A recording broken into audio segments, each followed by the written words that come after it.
पार्थ तटकरेंची खलबत, फडणवीस तटकरेंची भेट. अरे चाललंय तरी काय? नमस्कार, मी संदीप चव्हाण आणि आपण पाहताय LS मराठी.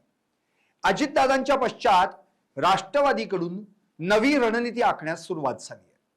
कारण पार्थ पवारांची सक्रियता आणि तटकरे फडणवीस भेट या घडामोडींनी सध्या राज्याचं लक्ष वेधून घेतलं. बारामती पोटनिवडणुकीसाठी मिशन बिनविरोध हेही याच रणनीतीचा एक भाग असू शकतं असंही बोललं जात आहे. महाराष्ट्राच्या राजकारणात गेली 2 दिवसांपासून अत्यंत वेगवान घडामोडी घडल्या आहेत. राज्याचे उपमुख्यमंत्री अजित पवार यांच्या दुर्दैवी निधनानंतर राष्ट्रवादी पक्ष आता कुठेतरी सावरताना दिसतोय. 2 दिवसांआधीच पार्थ पवार यांनी मनसे अध्यक्ष राज ठाकरे यांची घेतलेली भेट, कालच सुनील तटकरे आणि पार्थ पवार यांची झालेली भेट आणि आज मुख्यमंत्री देवेंद्र फडणवीस यांची तटकरेंनी घेतलेली भेट, या घटनांनी राज्याच्या राजकारणात मोठा वेगळाच वेग आलेला दिसतोय. या गाठीभेटींमागे नेमका काय प्लॅन आहे याकडे सर्वांचं लक्ष लागलंय. अजित पवार यांच्यानंतर पार्थ पवार आता पक्षात महत्वाची भूमिका बजावताना दिसत आहेत. नुकताच त्यांनी राज्यसभा खासदार म्हणून पदभारही स्वीकारला. तरी त्यांचे लक्ष आता बारामती विधानसभा पोटनिवडणुकीकडे आहे. काल पार्थ पवार यांनी शिवतीर्थावर जाऊन राज ठाकरेंची भेट घेतली.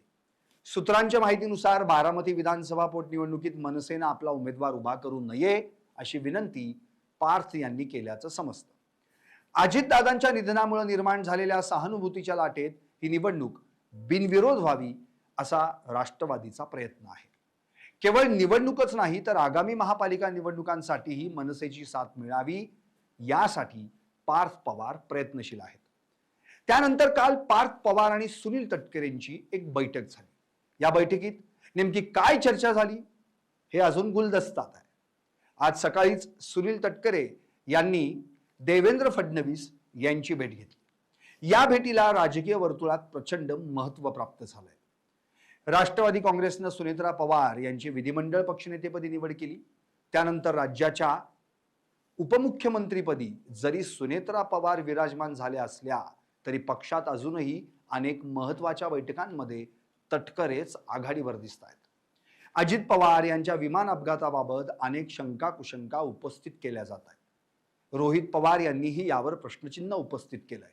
त्यामुळं या प्रकरणाची उच्चस्तरीय चौकशी लवकरात लवकर पूर्ण करावी अशी मागणी तटकरे यांनी फडणवीसांकडे केली आहे. तर दुसरीकडं राजकीय वर्तुळात सध्या ऑपरेशन टायगरची मोठी चर्चा आहे. एकनाथ शिंदे यांचा गट, ठाकरे सेना आणि शरद पवार यांच्या राष्ट्रवादीतील काही खासदारांना आपल्याकडे वळवण्याच्या तयारीत असल्याचं बोललं जात आहे. मात्र देवेंद्र फडणवीस यांनी या हालचालींना ब्रेक लावल्याचं समजतंय. भाजपला सध्या महायुतीत कोणतेही मोठे फेरबदल किंवा अंतर्गत वाद नको आहेत. त्यामुळेच तटकरे आणि फडणवीस यांच्या भेटीत महायुतीमधील समन्वय यावरही सविस्तर चर्चा झाली.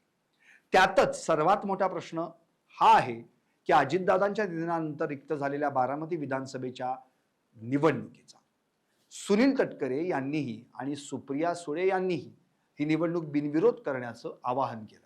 कौटुंबिक दुःख बाजूला ठेवून बारामतीच्या विकासासाठी ही निवडणूक बिनविरोध व्हावी अशी भावना राष्ट्रवादीच्या नेत्यांनी व्यक्त केली आहे.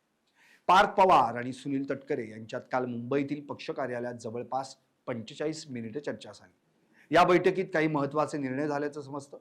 पार्थ पवार लवकरच संपूर्ण राज्याचा दौरा करून कार्यकर्त्यांशी संवाद साधणार आहेत.